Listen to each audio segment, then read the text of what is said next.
here's what the purpose is of today is we want to make sure that we get clarity. Okay, this is specifically for you to be able to walk into 2025 with momentum, with clarity in your business, understanding what your goals are, having a reason behind those goals, not just an arbitrary number that we pick out of the sky, and then also having a strategic and personalized plan to get there, right? How can we be a little bit more purposeful in our approach of attacking our goals so that we can get there faster with less effort, okay? And so if we spend a little bit more time planning and getting very focused on the priorities that matter, it actually helps us to maximize our time in the new year and allows us to focus on working less but achieving more at the same time. Does that sound good? And then ultimately building systems around your execution plan. Now, I know you guys have a lot of documents right in front of you, okay? Don't get too distracted with those. We'll be going through each of them. But just don't go looking forward. We'll move through some of these together. And ultimately what today is about is this is a CEO conversation. Okay, this is not a real estate agent conversation. What I mean by that is each of you should become the CEO of your own business. You need to look at it as you are the CEO running the show of a business. And when you look at it that way, you have a different approach to your strategy. And so a lot of these documents that are in front of you are the things that a CEO would have in their business if they really cared about the results that they were focused on, okay? And so what we're going to do is make sure that by the time you walk out today, you have a business binder, something that you can look back on a monthly basis to be able to know what your targets are, what your strategies are, and you can get back on track if you ever get off track, okay? So there's this saying that people often resist becoming the person they need to be in order to achieve what they want to have. If you are happy with the results that you got this year, great. What we want to do is how do we get those same results next year, if this is your target, but do it in less time. So you can spend time with family, focusing on your health, the things that really matter, focusing on building wealth. Or you might be in the category of, I actually want to grow my business. I want to get better results than what I got this year or the last couple of years. And in order for that to happen, you have to think about, well, who do I need to become in order to get a different result? Okay. Most people start thinking of what do I need to do? What's the strategy? They go right to strategy. When in reality, what we have to actually focus on is who. Who do I need to be in order to achieve that certain results? Jim Rohn, he talks about this saying, he said, focus on earning $1 million, not because of the target, not because of the money, but because what it will force you to become in the process. Meaning you have to develop certain habits, skill sets that are different than somebody who's making $75,000 a year, right? And so whatever your target is, we're not here to say you have to have $1 million dream. It's whatever your goal is that's important to you. Ask yourself, do I have the skill sets, the mindset, the habits, all of those things needed to actually earn that amount of income, okay? So that's what we're going to break in today. Now, before we actually dive into some of the content, I'm curious, why are you guys here today? What's one thing that you hope to gain clarity on in your business or life from this next 2 hours? Let's get a couple shares. Will you pass the mic around for us?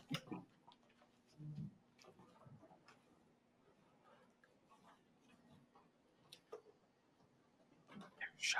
Speak it into existence. What are you hoping to get out of today? Susie.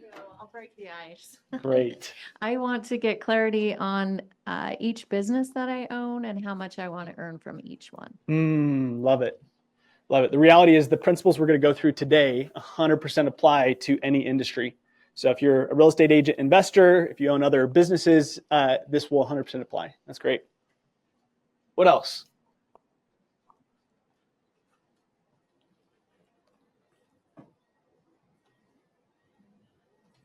Brittany.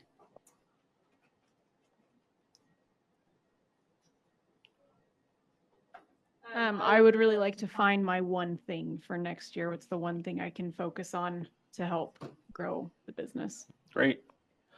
What's my one thing? Love it. Get one more. Amy. Sorry. To get ideas from others. I think that sometimes you get stuck in a little bit of a rut and just need to be shaken up a little bit. Yep. So that's kind of why I'm here. Yep. Yeah, absolutely. It's easy to kind of just fall into a routine, right? Kind of we do the day in and day out, same process and procedure. And so sometimes we just need to get maybe a different frame of mind or a different perspective that can help shape things up a little bit and get some ideas on strategies. What are some of the new strategies that we can use? Now, in order for us to get very clear about new strategies for 2025 and looking forward about what we want to accomplish, the first place that I see top producers focus on is the past. Okay, there's this idea that success leaves clues. And the reality is that your success and the lack of, so if you didn't hit your targets this year, there's actually a reason behind it. If you did hit your targets this year, there's a reason behind it. And so what we have to do is actually get clarity around, how did I do this year? Now, I'm curious, raise your hand if you know your numbers this year for volume, how many units you've sold, what your average GCI was per transaction. All three of those.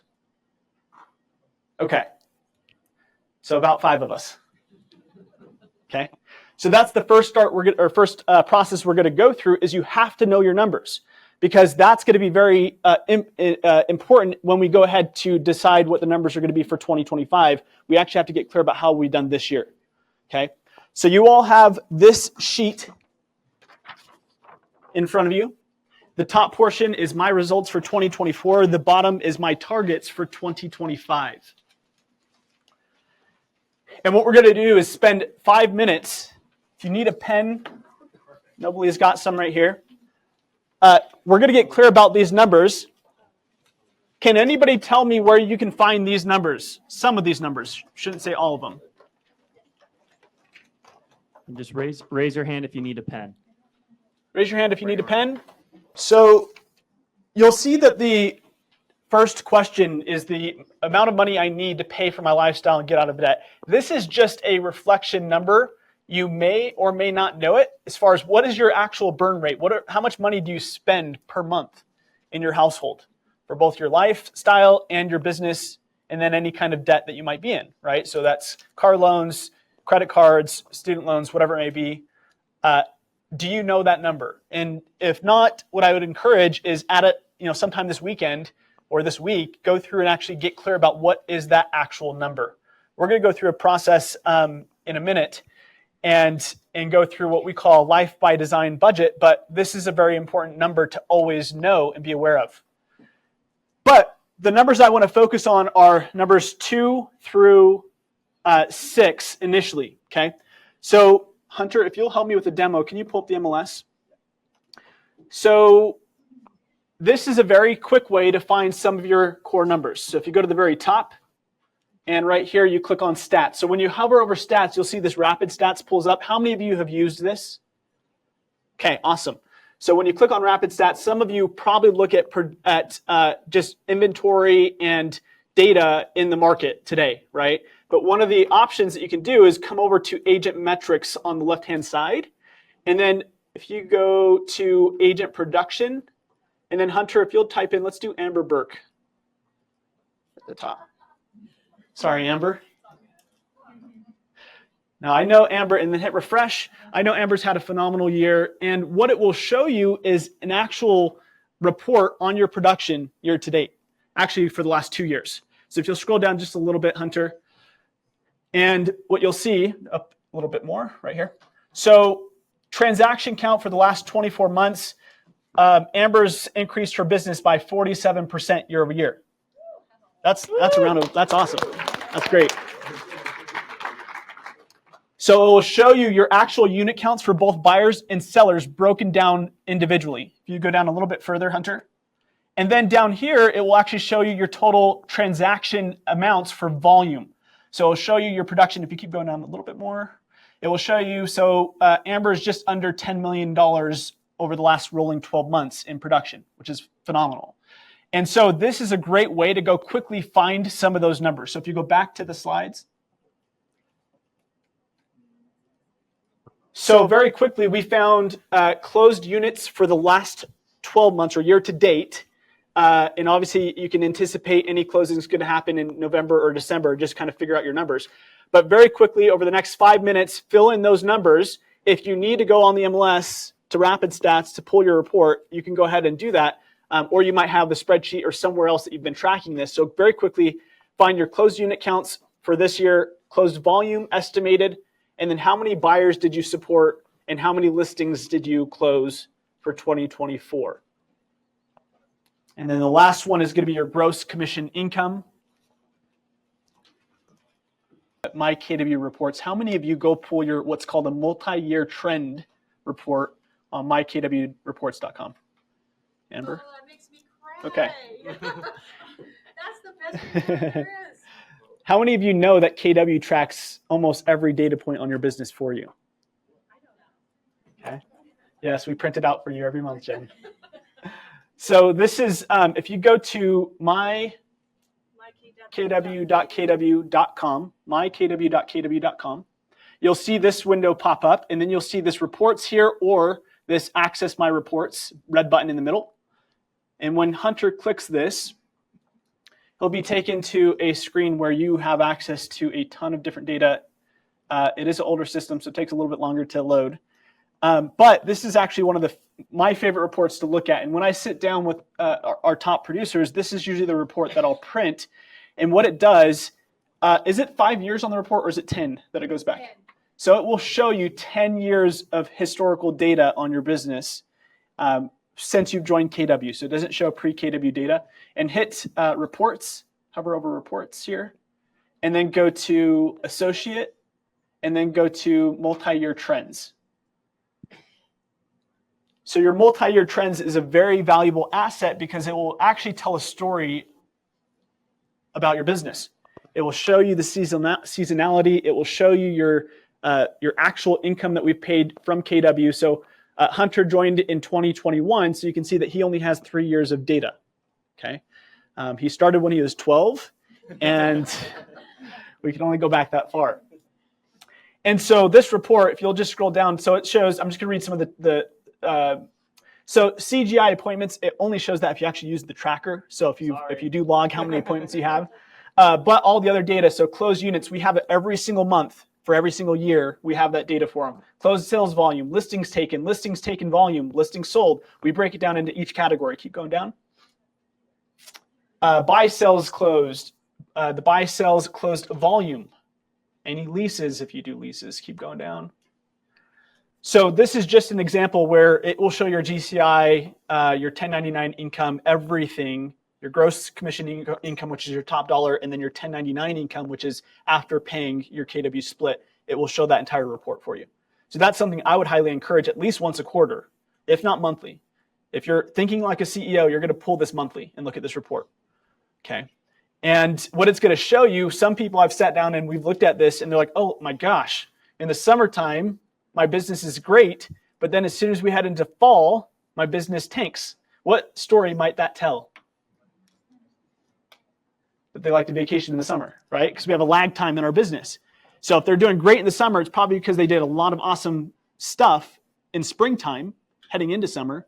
And then summer, they ended up doing some travels. And then fall is when they started to see the results of their summer activities, right?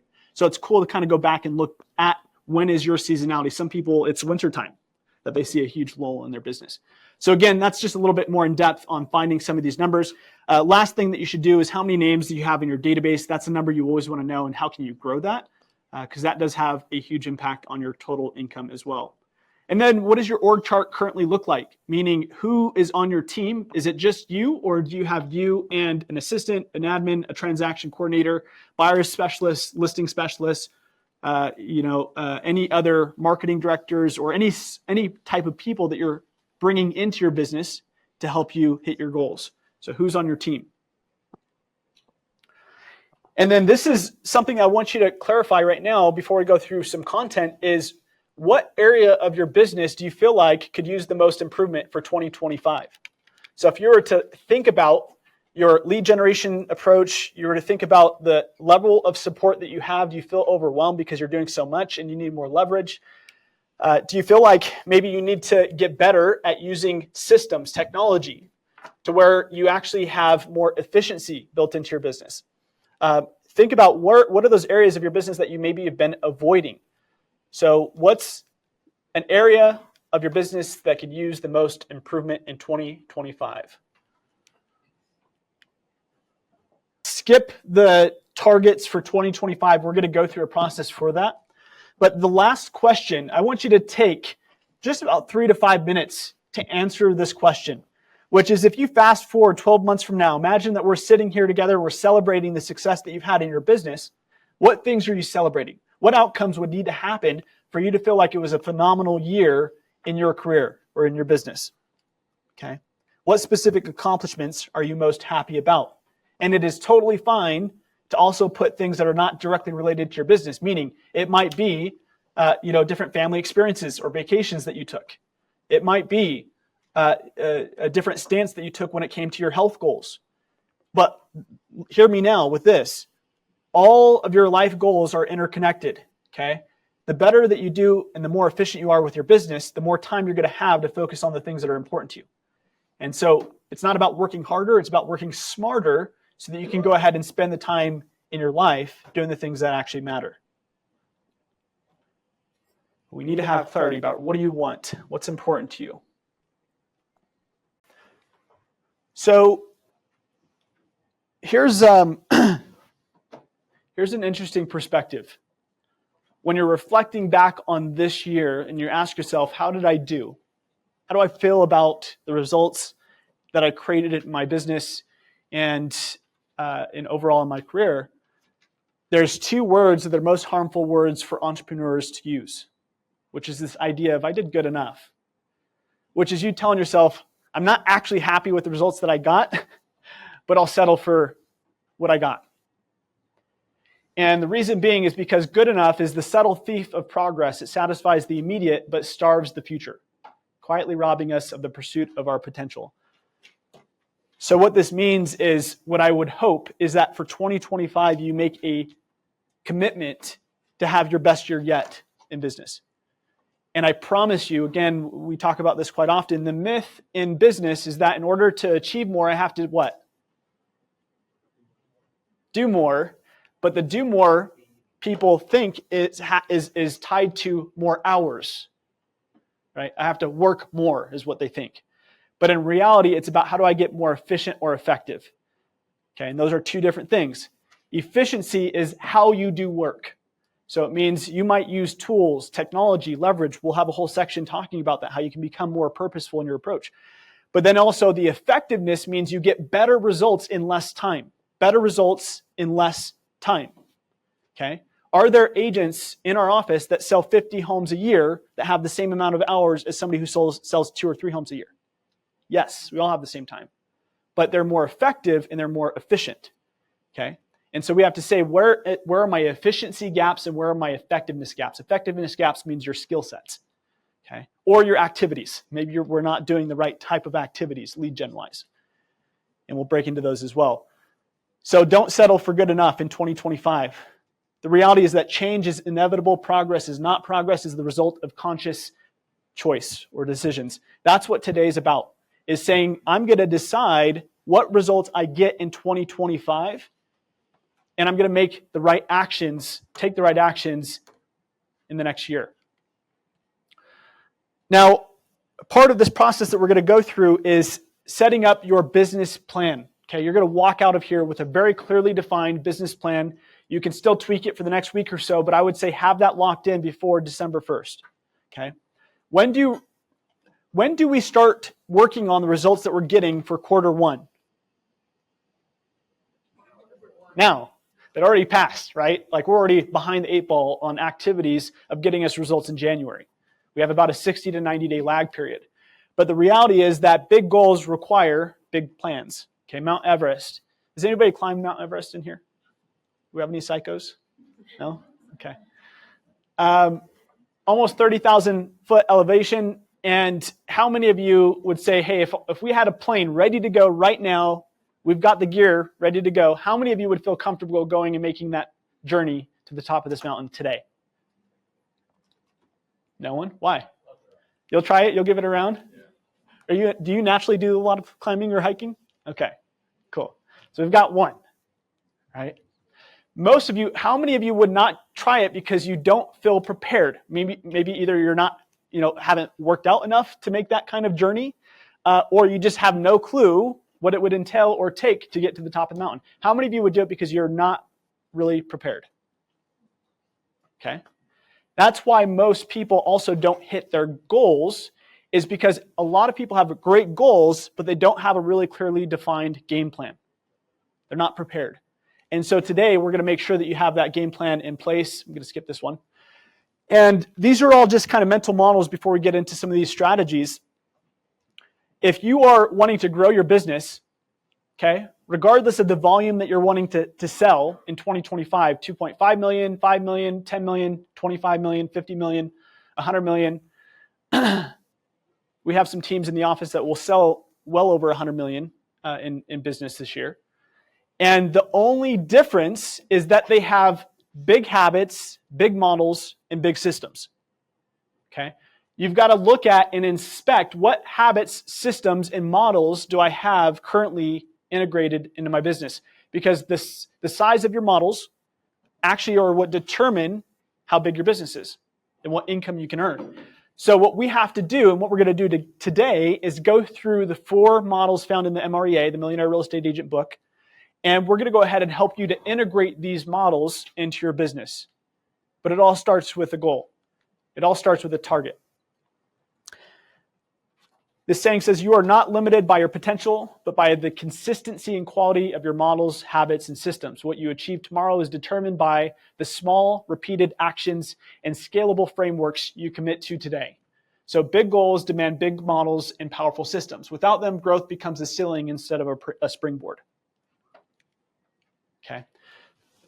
Can anybody tell me how the MREA was created? How did Gary Keller create that book?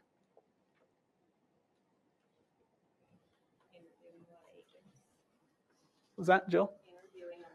He went and interviewed a ton of agents that were making over $1 million a year and inspected their models. Right? What do you do? But what he found is models mean that it works for everybody who deploys it. So it's kind of like baking a cake. It's a recipe, right? Some people might mess up. Like if you ask me to bake a cake, it's not going to turn out the way you want it. But the reality is I'm going to get pretty close if I just follow the recipe, right? And so the MREA has proven models where an agent in Detroit versus an agent in Orange County, California got the same results, both making over $1 million, but it has nothing to do with the market that they're in. It has to do with the activities that they're taking. And so we're going to go through all those together to make sure you have clarity on what are the right habits, what are the right systems, what are the right models. Okay. And this is a question to just ask, what type of infrastructure are you building? So this really depends on the goals that you have, right? And here at KW, we do not tell you that you all need to make 6 figures or you all need to make $1 million. It really depends on what you're trying to get to, right? Meaning, what is your life purpose? What is your mission that you're trying to accomplish? That actually will dictate the amount of money that you need to earn. And we're going to go through a little exercise to help you clarify that. But you need to think of what infrastructure are you building? This is a picture of a dirt road, and then you see a little city road, right? And this is what you might find like going through Pleasant Grove, right? Where the infrastructure is a little bit different, right? And it's going to help you have a different experience driving on the dirt road versus driving on a paved road, right? And then you can say, well, you know what? I have some pretty big goals.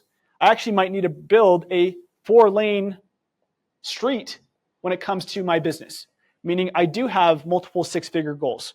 And so it's going to require a different level of infrastructure that you're building, right? Or different models and systems. And then ultimately, there's some people who said, I want to build an empire. And those are usually the teams who say, I want to really focus on growing my impact as a real estate entrepreneur.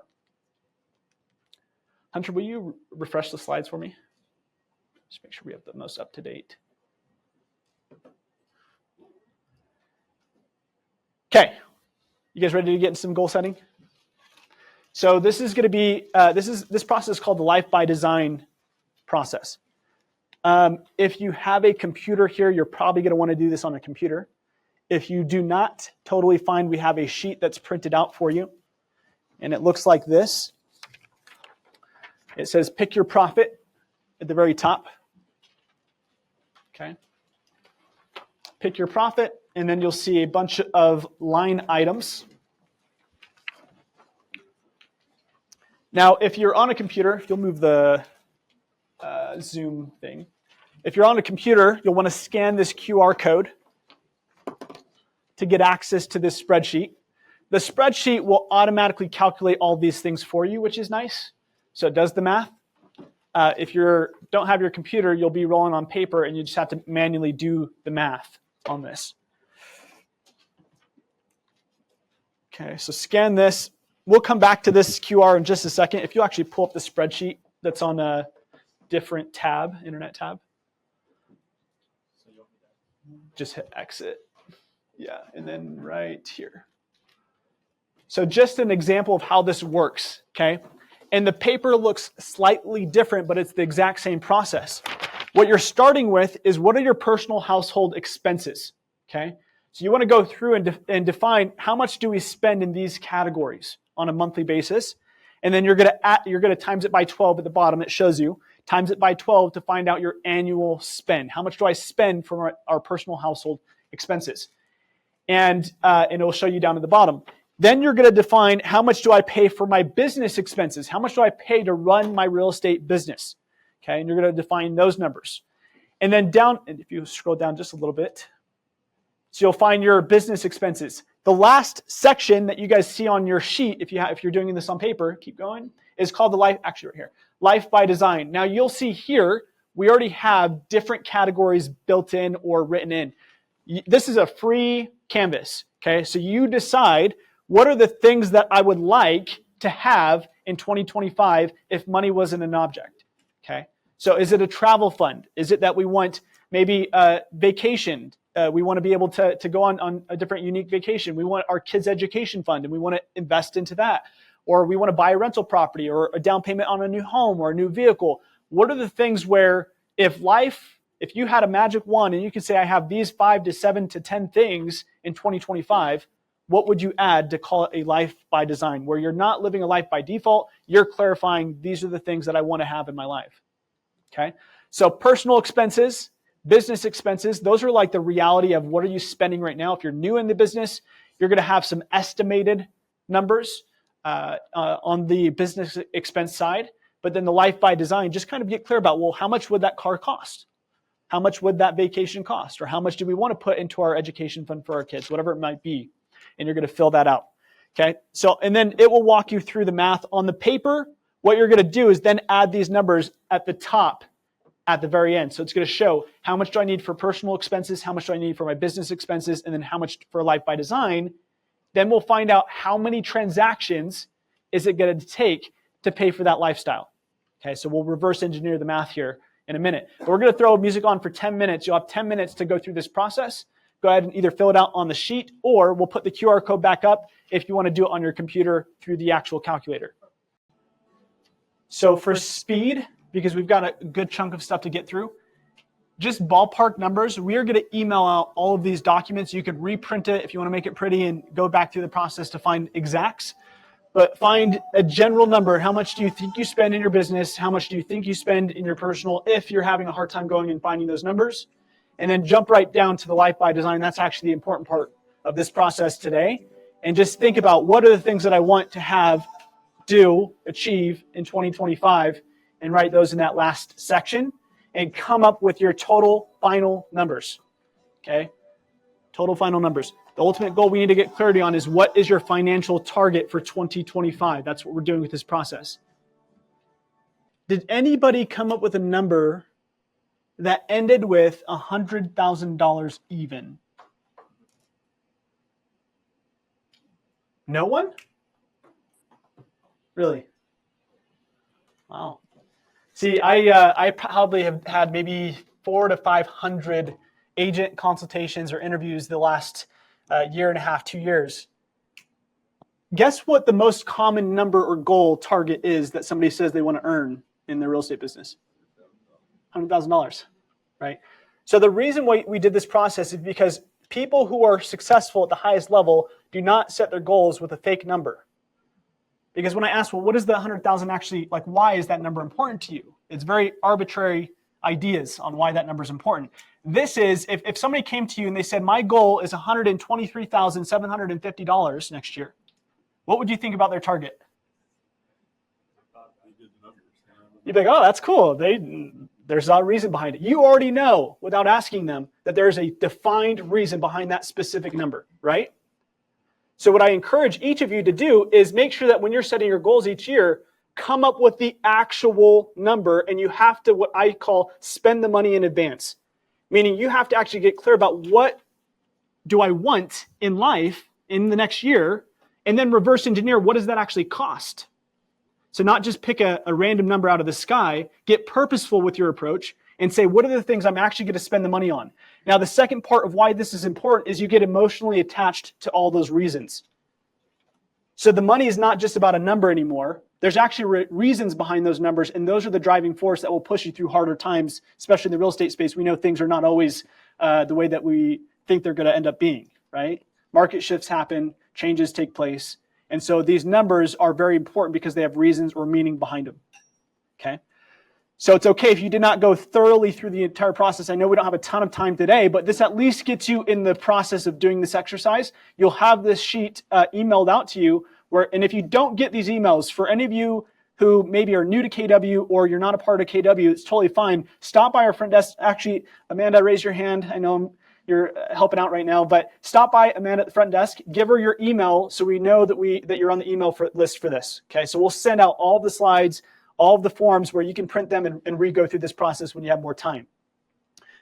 But again, this focus was on creating a very specific number because that's actually where your real estate transaction goal count starts, is it starts with you understanding what's the target income-wise.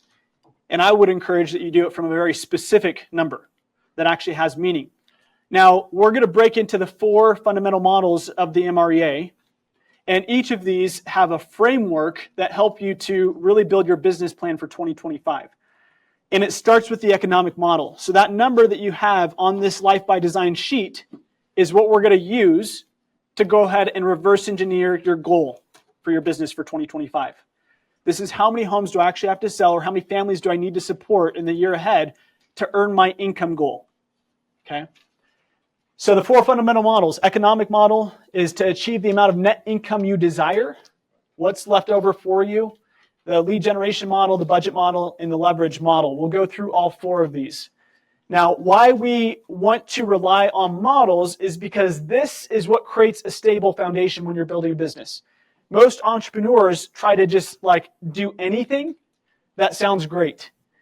But what I want to help focus on are, what are the tried and true people doing? What are people who have been in the industry for many years, who have achieved great success? What are they doing at the highest level? And they focus on models as their foundation, and then they add their own twist or creativity on top.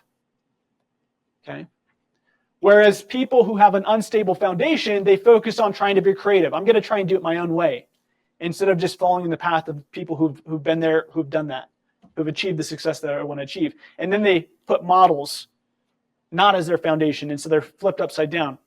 So the saying by Austin Kleon is that you want to imitate until you must innovate. Mastery begins with emulation. So don't try to reinvent the wheel. Follow the proven models, and they're in the MREA. So the economic model. This is, you want to determine the cost of your life by design. So we went through and defined what your income target should be roughly for next year, right?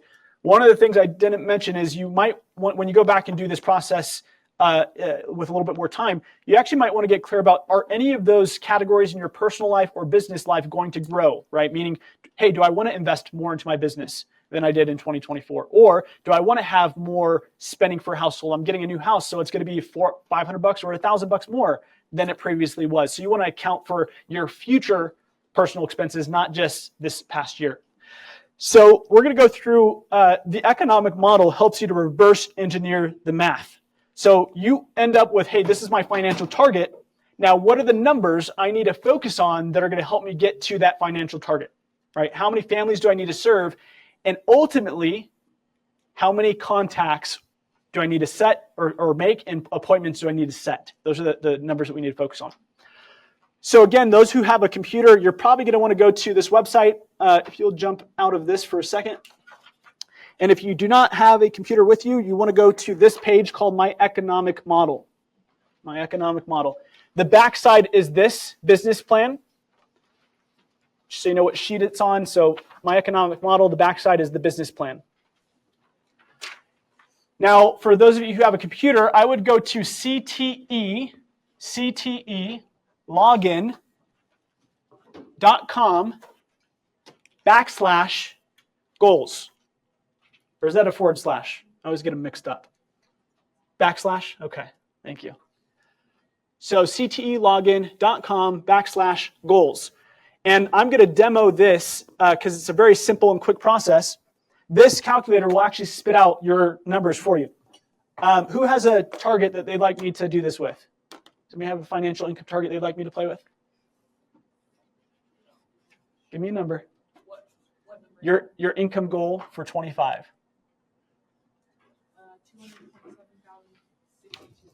227.62. Okay. So what you do is you put in the number. I'm going to just put some of arbitrary numbers on here that I know without asking you all the details on your business. So I'm going to put a median purchase price of $510,000 instead of $250,000, which is most likely going to be like Alabama properties, right? Not Utah. I'm going to put an average listing compensation package of 2.75. Obviously, listing compensation, buyer's compensation is always negotiable, right? So you have full flexibility on what you're charging, but I'm going to just put in 2.75 on listings and 2.5 for buyers. I'm going to put a tax rate of 15%. You got to put your own, what you pay in taxes. And then I'm going to do expenses of roughly, we're going to do 40,000. So for those of you who are jumping ahead and saying, hey, that's not the 30% in the economic or in the budget model. I know, we'll get to that in a second, okay? But I'm going to put some numbers in here. So expenses would be anything that you do invest in to run your business. So that's going to be MLS, board dues. That's going to be, listing signs. It's going to be marketing properties, anything tied to lead generation, costs, anything like that is going to be in your expense bucket. And then I'm going to do the brokerage, 15,000 for cap and 3,000 for royalty. Obviously, if you're on a team, that's a little bit different structure, so you can go ahead and put your split to a team. But this would tell me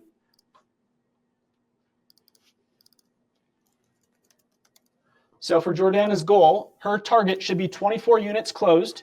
And she can come over here and you can actually edit your conversion rates. That's the second part of this, is saying, hey, if I am focused on what we'll call external lead generation methods, like Facebook ads or for sale by owners, all these things, you have a lot more contacts that you have to make to get to your goal.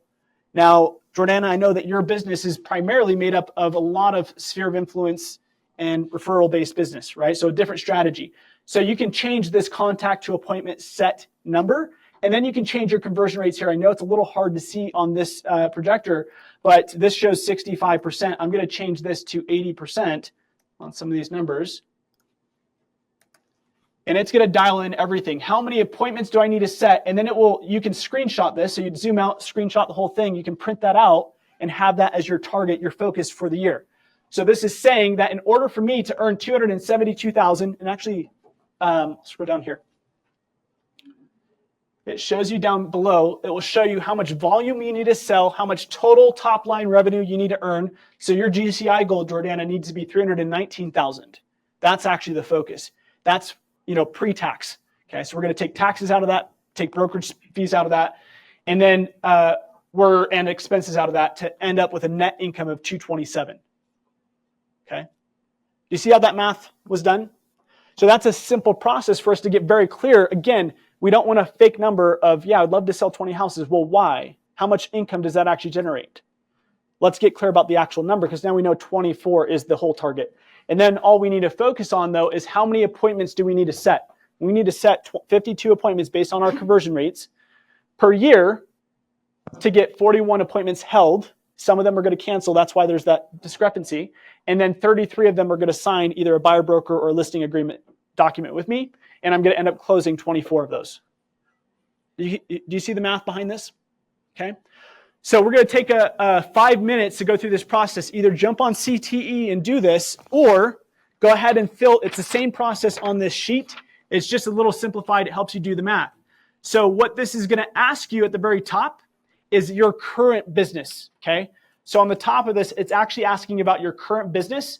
And then down below, it's going to help you reverse engineer the math on GCR targets. So this one, for example, for here, what you're going to do, scratch that. Put in your 2025 GCI goal on this top line right here.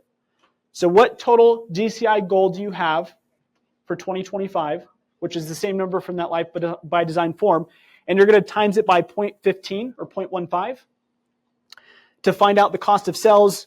So this is kind of doing the same thing, but you're going to have to do it by hand. Okay, so just raise your hand if you need any help. We'll throw some music on so you can go through this process, but raise your hand if you need help with the document or the CTE goal tracker. This is one of the most important processes that we could identify is get clarity around where's the business going to come from, right? And so the three key area of focuses is you want to, one, be prospecting based. Number two, you have to set up a database and feed it every day. And number three is you have to systematically communicate to your database, okay? And so you're going to see this document in front of you called My Business Plan Lead Generation Model. The back side is the budget model, okay? But the front side is the lead generation model. This is the one that you want to have. And just some perspective on strategy here, okay? When we say you want to be prospecting based and marketing enhanced, why is that? I want to hear from some of the vets, the Angies, the Ambers,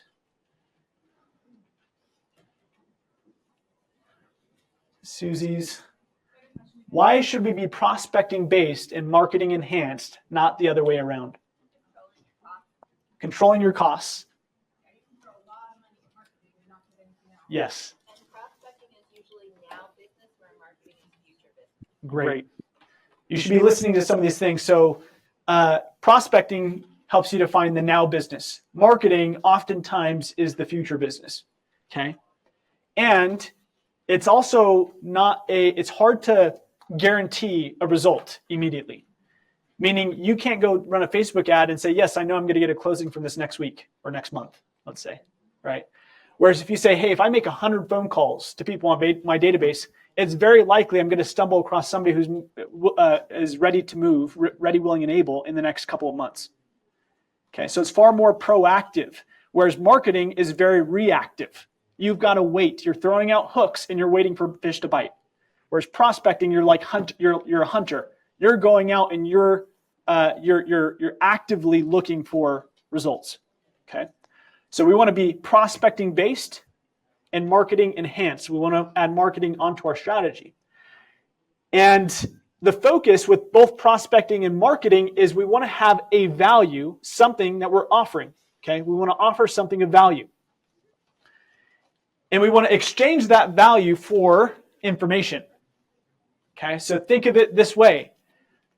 When we are building a database, what are some good pieces of information to have on a contact? Email, phone number. What else? Name, address, birthday, right? Anniversary would be a great one.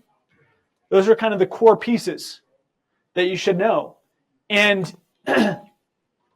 up front, if you just call people and you say, hey, can you give me your email? Like that's the conversation. Okay. How do you think people might react to that? A little weird, right?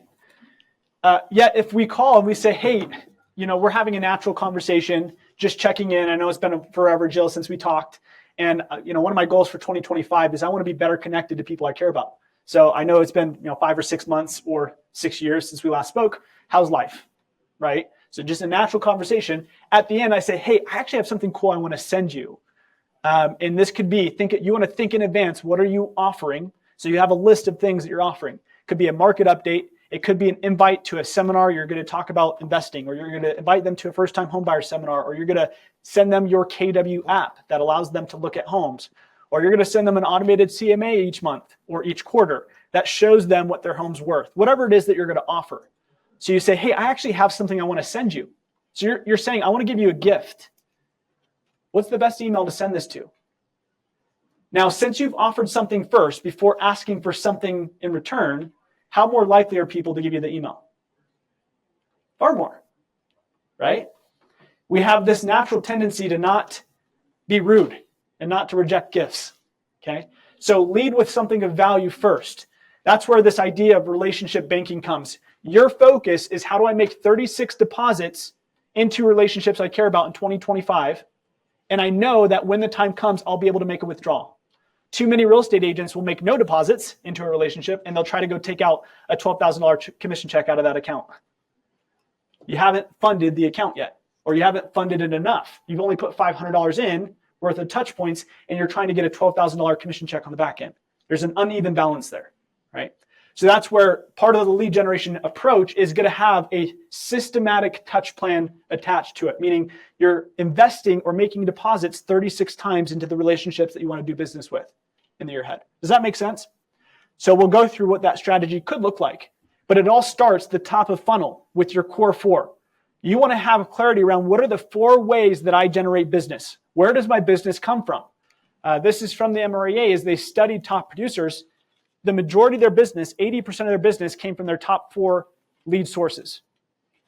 And so part of this is, do you know where your business is actually coming from? And that's important, especially maybe you're starting out and you haven't been tracking this. This is one of the things you want to track, because what you're going to find out is there's a higher ROI for certain lead generation methods. So you might want to put more money towards that than one that's not performing well, right? So this gives you clarity, optics in your business. These are different lead generation sources, and you'll see that they're broken down between prospecting and marketing. And so what I would encourage is that you get 2 to 3 prospecting-based strategies for 2025, and then you attach 2 to 3 marketing strategies that you want to deploy, okay? But I would get clear about which ones are the top 4. Where am I going to put the most of my energy, money, time, and attention that I know will have the biggest impact? For everybody in this room, your number 1 should be your sphere of influence. Like, we've studied it. The results are out. It is agents who focus on a sphere of influence, and you can add people to your sphere every day, people that you don't know. Because everybody who's in your sphere today, you once didn't know them, right? Like, you once didn't have a relationship with those people. And so when we say sphere of influence, it's anybody who knows, likes, and trusts you. So you can build relationships and add them to your sphere over time.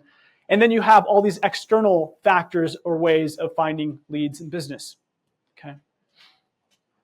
Now, there's probably a ton more that you can find out there, but these are what I would say is the most common, the most prevalent. So on this sheet, we're not going to go through this entire sheet. The only thing that I want you to do is your core 4. So right now, the second section, my lead generation sources, what are my current 4 sources, the top 4 sources that I get business? And then in 2025, future, what sources do I want to focus on? So spend just about 60 seconds defining which of the sources you want to lean into. My encouragement would be that you focus on becoming an expert in that specific lead generation source in 2025. You got to study it and become the best at it.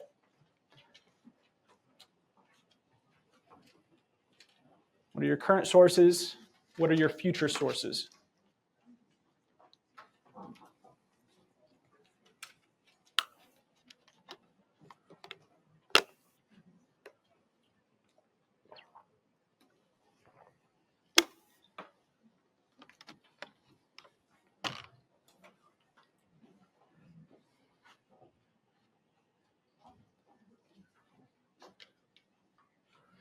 Now take a picture of this if you need it, if you're still writing down some of your core 4.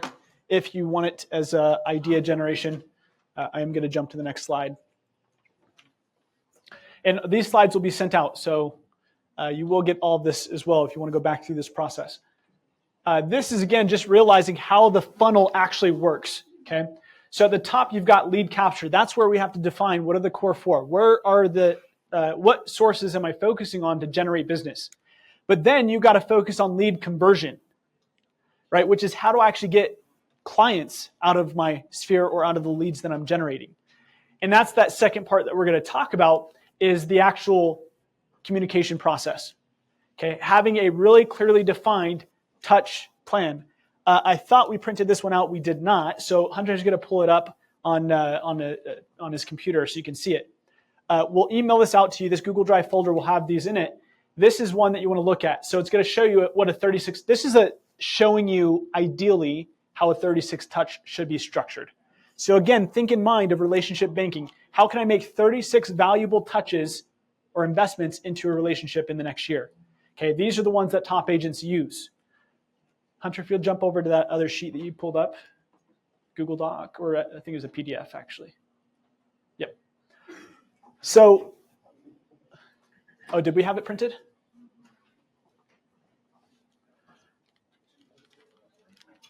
So this is how I structure mine. There's no right or wrong way to do this. This is just how I've done it. I'm a very visual type person. So when I looked at it in that other format of like, okay, I need to have 12 calls or 4 phone calls per quarter and 24 bi-weekly emails and all these things, it was a little hard to visually for me to see, okay, what are the specifics of that? And so, can I get one of those? So this is what I created to help me visually see it. And on the one side, you'll see my actual template. And then on the back side, you'll see a blank canvas that you can create your own. Okay. And so what this does is you're going to come up with your touch plan for the year. It's so much easier when you know in January, February, March, this is exactly the game plan that I'm running. And this really should come from your ultimate strategies. I put my own strategies on here. Yours might be a little bit different. So this is going to come from your GPS plan that we'll get into in a second. But for example, if you look at January, my touch plan is I'm going to have a market update email showing people what's happening in the state of Utah and economically how things are changing due to interest rates or the environment, whatever's happening. I'm going to tell them about inventory, median price points. I break it down into both categories or both counties, Salt Lake and Utah County, and then the state as a whole. So that's what my email market update is. I'm then going to do a home valuation. Starting off the new year, let's get people clarity on what their home is worth. And as people start setting goals for their own year, maybe it might be valuable for them to know how much equity they have that they can tap into, either to sell their home and transition into a new place or use that in other ways. I have a quarterly call, and the 1 out of 3 means I'm going to call a third of my database that given month. Okay, so I rotate through 1/3 every month, and that over the quarter gets me through my entire database. And then a MOFR. For those of you who've been through many of these classes, what does a MOFR stand for? Marketing strategy. So make an offer for immediate response. It's a marketing strategy, okay? Very different than how most agents post. No offense to any of you in this room who do this, but how many times have you jumped on Facebook or Instagram and seen an agent who says, just listed, just sold, look at my happy clients? And that's like their consistent marketing strategy, right? Which is good, but I would say it's not great because it actually doesn't solve a problem for the today buyer and seller that's not currently your client. It's more for somebody to say, thumbs up, that's awesome, good job. And then they move on, right? They don't remember that. So ultimately what I would say is think of MOFRs, make an offer for immediate response. It's actually a solution to a common day problem that people can take advantage of. So for example, if I were to say, I'm doing a free investment seminar. Now, everybody in this room, if I said I actually am doing a free investment seminar showing you how to build wealth, January 23rd, how many of you are like, oh, I'm curious, I'd be interested in going to that? Maybe not everybody, look, these people raise their hands, right? Funny thing is, some of you didn't, that's fine. I want people to respond who fit this niche or category that I can provide, right? Because then I know who my targets are. I've got them to raise their hand. With a just listed post, do I get anybody to raise their hand to show that they're interested in buying, selling, or investing? No. If I say 3.9% interest rates are back, reach out to find out how to get one. A few of you raise your hand, right? I actually did this last year. I got 4 or 5 clients in the pipeline from it, but I also had like 5 or 6 real estate agents reach out and say, how do I get that? Right? Which is funny. And so just think of what are the MOFRs, the offers I can throw out that people would want to take advantage of. And you can predefine that and say every month I'm going to have either a timeless MOFR where it does not matter. There's 20 years ago, they were doing cash offers. I'll buy your home if I don't list it, whatever, right? Like, is Clay in here? I know he's in here for a second. Okay. Oh, he's back there. Okay. Clay can tell you that he's been in the business not quite 20 years, but pretty dang close. They've been doing those things forever. So it's timeless. You could do this forever and it will always get responses. Then there's timely MOFRs, right? So that might be an interest rate environment where things are shifted. And you might market interest rates because the time of the market predicates that, right? So that's what that timeless and timely means, is get clear about what are the MOFRs you're going to send out that month. Is that clear? Does that make sense? So we're not going to go through this process now. You can do this weekend, is you want to come and fill this out. You want to have your game plan and say, these are the specific things. And you can do it one quarter at a time. That's fine. I like having a whole year view, and then I can make adjustments as we go on if I need to, but at least I have my plan defined, okay? So that's the lead generation model. And you'll click on the slides. Maybe it's actually, do we have another clicker or batteries? It should be working. Oh, sweet, thanks. Okay, little warning. TCPA, comply to the do not call list, okay? Make sure that you don't make random phone calls. You have permission to call people when you're doing that process. All right, whew, I'm a little out of breath. 90 minutes. We've gone through quite a bit in that time, and we're going to wrap up with a few things, but I want to get some ahas. What are some things that stood out to you or caught your attention so far today? We're not done, but I'm curious what from some of these models we've gone through has stood out to you, or from these processes you have an action item that you're going to focus on coming out of this. Let's get a few shares. Yeah. Yeah, I feel like with we were talking about like the touch plans. Sorry. Yeah, so with like the touch plan you were talking about, or just marketing in general, like action, call to action, really big in marketing. So that's something that I want to focus on in the future. Awesome. Great. Thank you. I like to actually another opportunity besides the MSU program to go from where I'm at to where I want to be. Yeah. Yeah. Get clear about not only where am I at, but how do I get to where I want to be, right? In the next 12 months. That's great. Let's get one more. For me, it's having a clear, like a specific number for the goal. And it's like kind of a niche where everybody wants to make six figures, but having an actual number, like you said, instead of 100,000, have 120 something with the cents and everything. That's really open-minded. Yeah. Yeah. Clarity is power, right? We've got to get clear about what we want, why we want it, and there's this idea that vague goals produce vague results. And so too often we are very vague with how we set our goals, and that's what this focus was, is how do we get very intentional, get very specific with those numbers. Awesome. We'll have another section to share some of the takeaways as we go through these. Budget model, we're not going to spend a ton of time here, but these are things that you should know. These are some terms that are very important, okay? Number one, cost of sales. So this is the cost of acquiring revenue, meaning cost of sales only happens, well, actually, let me pause before I give away the punchline. What's the difference between cost of sales and expenses? Nobly, don't say anything. What's the difference between cost of sales and an expense on a business P&L? An expense happens no matter what. Yes. Costs, but your cost of sale only happens when you close the transaction. Love it. Great. So an expense happens no matter what. Does the MLS care if you're not closing business? No, they say, run your credit card. I don't care, right? Board dues, do they care if you're not closing business?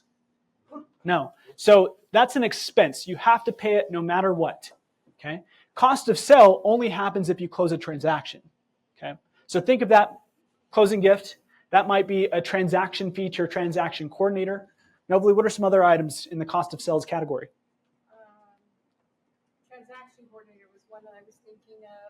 Sign install would be another one. Mm-hmm. That's an Expense. even if you don't sell that house. That's true. That's true. No.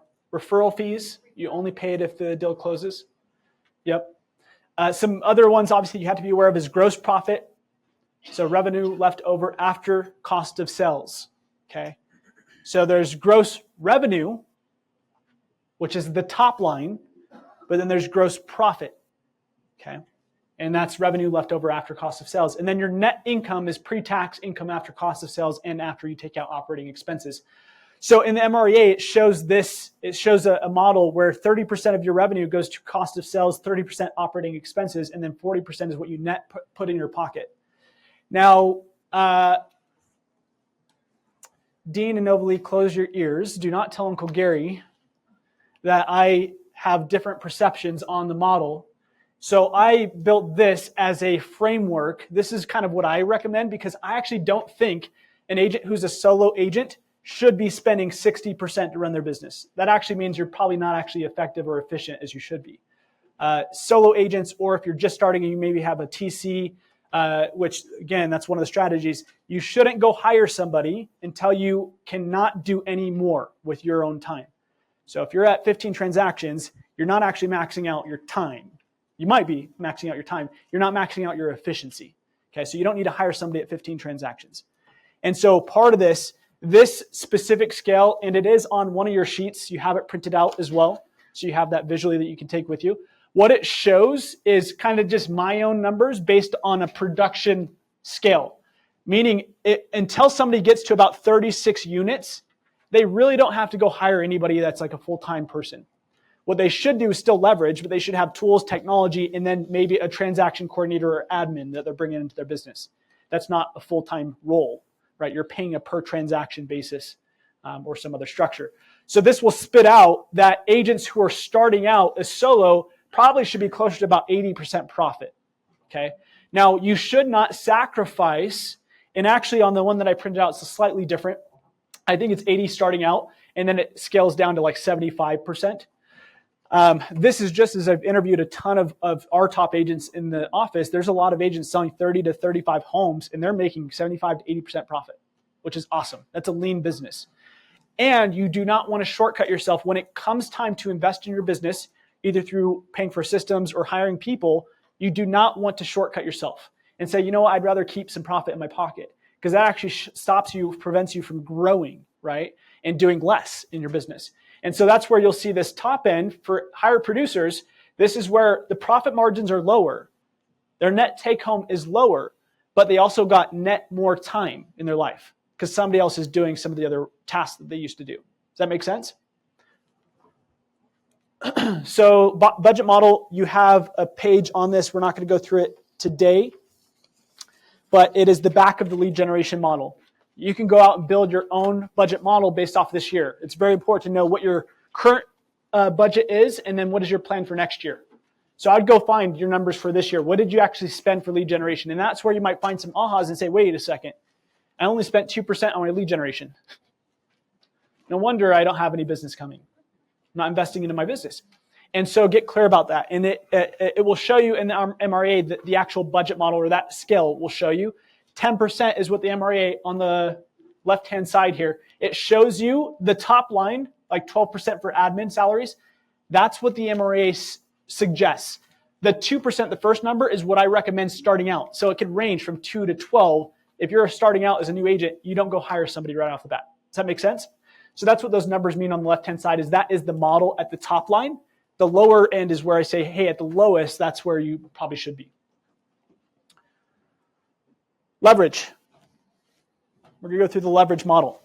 This is otherwise known as the organizational model in the MREA. Okay, I changed it to leverage because leverage comes in different shapes and forms. And the organizational model is very focused on people. And I want to really hit home how important it is to first start with tools and systems, and then you bring on team members. Okay, that's the correct path. And even if you do already have a team and you're already scaled, you also want to lean more into what are tools and systems that would actually make my team more effective and efficient and allow us to close more transactions. So it starts with leveraging systems. So do what you do best and enlist leverage to help you with the rest. So we're starting with systems. Okay, what are the systems in my business that help me to be more efficient? Now, this is this is not a class on Notion. We'll probably have to do one of those in 2025. Notion is a tool. that is one of the most robust tools an entrepreneur can use to build what I'll call a second brain. So you document your systems, your processes within it, and it makes everything easy. I know this image is a little hard to show you, but this is just for my buyers. So I have 3 different categories: buyers, sellers, and then I have investors. And I have my emails for every step of the process, from before I meet them, when somebody introduces a referral, all the way through their closing line, and even post-close. I have my email templates completely defined. So that way, when we get to, hey, here's my recommended offer to you guys, I actually just put it in an email format first, email it to them, and then jump on a call to explain this based off the home that you guys want to make an offer on. This is how I recommend we structure our offer to be competitive. But I already have the email template. This email is an agent offer to purchase. So this is just my email template to the listing agent, put it in a well-formatted way where all I have to do is plug and play, replace how much is the purchase price, the earnest money amount, and some key other points about this buyer, right? When I'm sending over our offer to a listing agent. And so I don't have to think about writing a new email every time, right? So you can see how over the course of 20 or 30 units, that cuts out a lot of time, a lot of the busy work, right? And so early on, you want to define your systems, because also, what does this help you to do when you start bringing in people into your world? They can still do the work, but do it the way that you want it done, because they already have the templates. Does that make sense? So this is one of the biggest things I see with top producers is they don't want to hire people because they don't think they can do it what? As well as they do. Well, that means you haven't clearly defined your systems and you haven't documented it, unfortunately. Right? So it's not a leverage issue, it's a you issue of not documenting your systems properly. Does that make sense? I'll show you some other areas where you can get systems built out. Tools, that's another area. You want to leverage tools. Okay, you want to have different technology pieces. We live in a technology-enhanced world, and we want to be aware of what are the tools that are out there that can actually make me more effective as an entrepreneur. And, and break it into different categories for not just your personal business, but also tools that you can use in your life. In the email, what we'll send out, we actually text me this so I don't forget. This is not a part of that Google Drive, is our leverage tools document. Basically, we have a document that shows you, here's the recommended tools that I would recommend leveraging, not just for your real estate business, but also just life in general. So you've got tools. And then lastly is team members. So you want to leverage tools and systems first, and then you get to a point where you say, there's literally no more time. I'm maxing out my productivity. I need to hire. I need to move into leveraging team members. And there's a big difference between delegation and leverage. And this is the biggest key that I see when interviewing people who are bringing on team members, is delegation is taking a result or action you're responsible for and giving it to somebody else without any additional follow-up. So it's saying you own the outcome. And then how happy are people with the outcome? Not very happy. When instead what we have to do is leverage. The difference is leverage is working with another individual to produce a result or action. Working with another individual to produce a result or action. The other individual may do most or all of the work, but you're actively supporting them in the process and you are still taking ownership for the outcome. Does that make sense? So that's important, very important as you're growing a team. And your goal is to leverage as much as possible to others, but maintain the overall responsibility for achieving the result. Okay, your clients are not loyal to you, they're loyal to the quality of service that's provided to them. So what you have to be doing is very effective on the systems and the clarity of what you want done in helping somebody else to do that process. This is in the MREA, the 7th level team. We've got one team that is pretty close to this in the office, and then some other teams that are fairly close. And this is where you really have a well-oiled business, okay? And KW, our focus is helping you to scale, helping you to get there. If you're curious about how do you grow a team, even starting with one, how do I just get an admin starting out?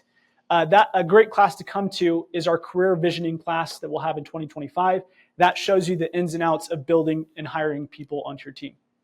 But the first level all starts with personal productivity, and it starts with a lot of the tools. So here's the snapshot really quick of the tools and the systems that you should have or think about when it's either just you or, again, as you're scaling, you should have these systems built out for your team members to execute on. Okay. For speed, I'm going to jump through this, but those are some tools and systems that you should think about. Okay. And then there's second level. The MRA shows all this, so go back through the book because it shows you each of these levels. For time, we're going to jump through this. The seventh level ultimately is about replacing yourself. So you're hiring somebody as a CEO to run your business and operate. So the org model, what I would encourage this week is spend time drawing out your current org chart. But I would add a twist. Typically, you only add the people that you've hired. I would have a separate sheet of this and do the tools and systems. You, and then what systems am I leveraging? What tools am I leveraging? Okay. Especially if you don't have a team, that's very important, is that's where you want to start. What tools am I going to leverage in 2025?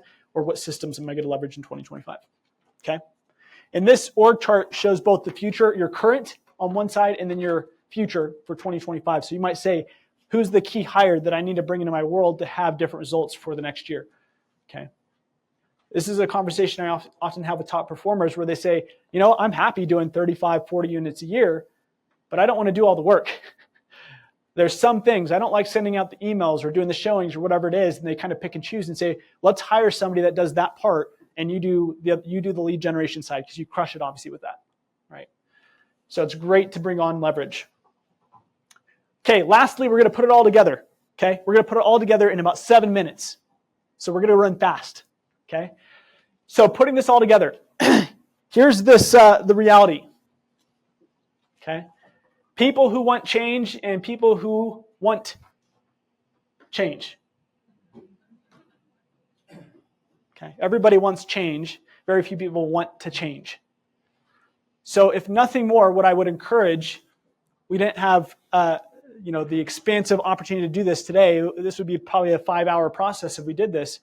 But you want to get clear about, well, what are the habits that are limiting me, stopping me, preventing me from being who whatever your goal is, the $170,000 earner. So if I only earned $110,000 this year, there's actually probably a skill set gap or a habit gap. There's something I'm not doing consistently enough to get to that result. So what is it? What change do I need to make? Now, what's important about this next process is the power of having written, defined goals, and then also a specified plan. This Harvard goal study, they studied an immense amount of individuals going through Harvard graduates, and 84% of them did not set any goals. Okay, 13% of them did have goals, but they did not write them down. So they just had some goal of like, this is where I'd like to be, but they did not write them down. 3% of those individuals at Harvard had written goals that were clearly defined, and they had plans to go with their goals. Here's some interesting stats. Those 13 people that had goals but no committed on paper, they earned twice as much as the bottom 84%. The people who had a clearly defined goal and written plans to accompany them earned 97% more. Earned 10%, 10 times more compared to the other 97% of people combined. Question is, do you want to be in the 3% or the 97%? Okay. Because some of you are going to come out of this session and you're never going to look at this next sheet again. And that's going to be your roadblock for you. Some of you are going to put it where you're going to see it every single day and you're going to take action on it consistently. So this is the document we're going to look at. And this is a good saying from Tom Ferry. Without a written plan in place, you're simply rolling the dice with your future. So the document that you want to pull up is this business plan. It's the backside of the economic model. It's this business plan. Now I'm going to jump forward. There we go. This is what it looks like. So my last year in full production before I stepped into the team leader role, so now I have kind of a different dynamic of time, is I sold 36 homes, and it was a little bit under $400,000 in GCI in income. And I only had a TC, transaction coordinator. This plan that you hold in your hand is my exact business plan from that year. Okay. So what I would encourage is, this is just to show you a framework of how a business plan should look. I'm happy for you to just copy and paste. and say, I'm going to do these exact strategies, but change the goal, whatever your financial goal is. Okay. And so what this is a GPS. So it stands for goals, priorities, strategies. It's a very specific technique that Keller Williams teaches, where this is the one-page blueprint or business plan that you'll roll into the new year with. You specify the goal at the top, and then you clarify how many homes do I need to sell to earn that amount of income, okay, which should come from where? The Life by Design and the economic model that we did earlier. It should spit out both of those numbers, your income target and how many homes need to sell to hit that income target, right? Next, we're going to say, what are the priorities I need to focus on? Think of these as targets, saying if I hit that target, it's very likely for me to stay on track with that ultimate goal. Meaning, in this case, my closed target is 19 closed units for this priority. And the priority, how I'm going to do that is I'm going to focus on deepening the engagement with my sphere of influence. Okay? So I'm going to deepen the engagement, meaning I want people to react on my social media. I want people to respond to my emails. I want people to come to my client events. So I want them to be engaged with the value that I'm giving, right? Now, how am I going to give them value? Here's the strategies, okay? And that's where you get specific, and you want to build 5 to 7 strategies that support that primary priority. Does that make sense? So use that as a framework. Do you guys have a blank one of these in front of you? Yes, you do. So this one, it's on the back of that initial sheet where we were answering these questions. This is what it looks like. This is where you'll fill out and build your own business plan. So I challenge you to have this wrapped up by the end of the week. I also challenge you to use ChatGPT, use technology to help you improve your plan. Meaning, feed it. So build out your initial plan, or say, hey, this is my goal. What are some strategies I could use? And have it help with idea generation, or just have it audit your plan. So put your plan into ChatGPT. You can put a PDF in there and say, audit my game plan or my business plan for 2025 and tell me what I can improve with this plan. And it will spit out and say, hey, you should think about this specific target. Notice how some of these targets are clearly defined. For example, host 2 client appreciation events and invite my top 50 or top 100. Or host 2 to 4 seminars with 20 attendees. So I'm getting specific with the result that I want for that event, right? So instead of just saying host a seminar, which if you host a seminar and you have one person show, will you be able to chalk that up as a success or not? Well, it depends. You have to define what success looks like in advance. Okay, so with these strategies, get very defined on the number, okay, or the outcome. Any questions on the GPS business plan? Okay, last piece. That's all going to flow onto this document. You don't have this one in front of you, but it will be in that Google Drive folder. This is called the 411. This is your monthly action plan. So you're going to have your business plan posted on your wall, by your computer, or wherever you work. That will not change throughout the year. Yes, you might add some new strategies or cross one off and say, this one's not being effective. I'm going to add a new strategy in its place. But what happens is top producers focus on the goal and the gap. The goal and the gap.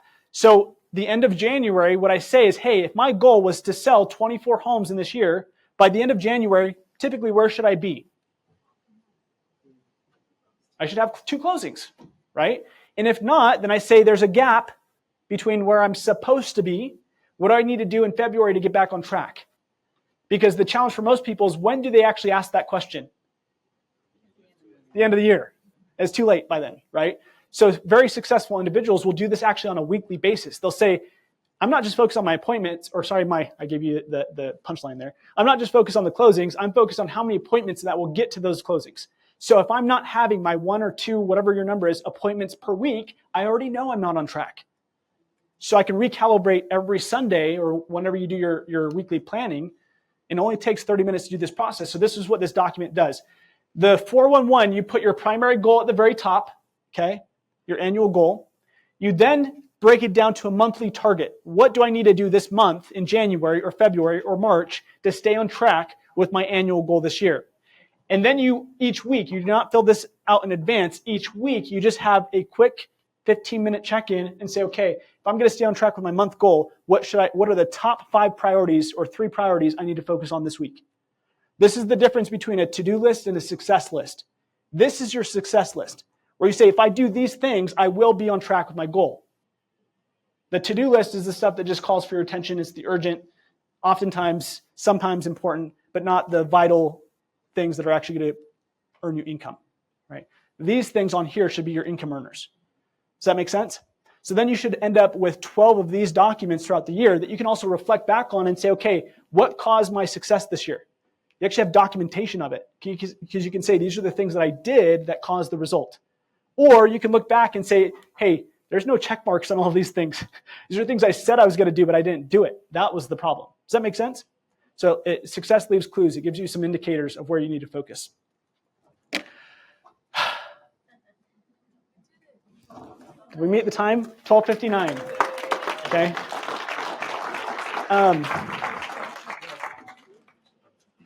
I know that was a lot. We honestly could have spent another hour going through some of these things, but I'd love to hear some of the breakthroughs or the ahas, the action plans, what you want to go take action on.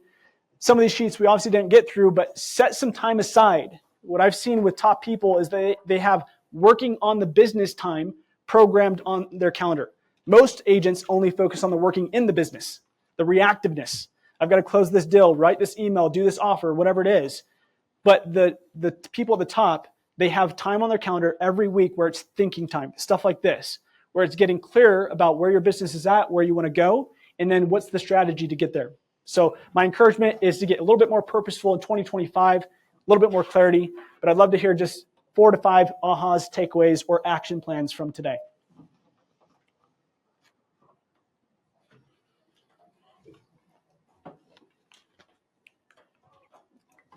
Jordana.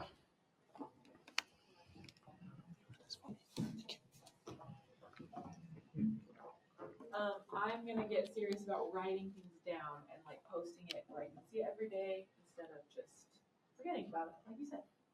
Awesome. Chrissy. I loved your 36 touch point plan. It's like it's all laid out for us. So thank you. Yeah, absolutely.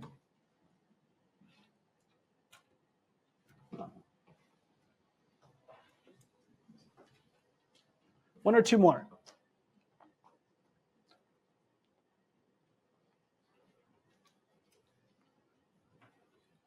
Angie. I really appreciated like this. I have the one out of the book, but I felt like this just gave it like real clarity and easy for the budget. So that was on my program one was to write my budget for next year. So this like is almost done. Sweet. You're welcome. You're welcome. The Joe. importance of creating a well-defined plan, because I don't have a plan yet. So this is perfect and very important. Yeah, yeah. Love it. I'm just curious, how many of you, anybody in here go to business school? Okay, 1, 2, 3, 4, 5.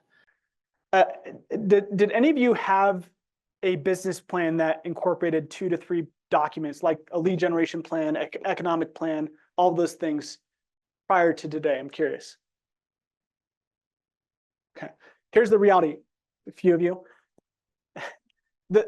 What I want to state is that we're not taught these things like in high school. It's just not, firsthand knowledge that they're teaching us. So I just want to do a little shout out as we wrap up to Keller Williams. This is the ecosystem. This is part of the culture, which is so cool. This is what attracted me to the company about almost 5.5 years ago, is that they care about your success just as much or almost as more sometimes than you might.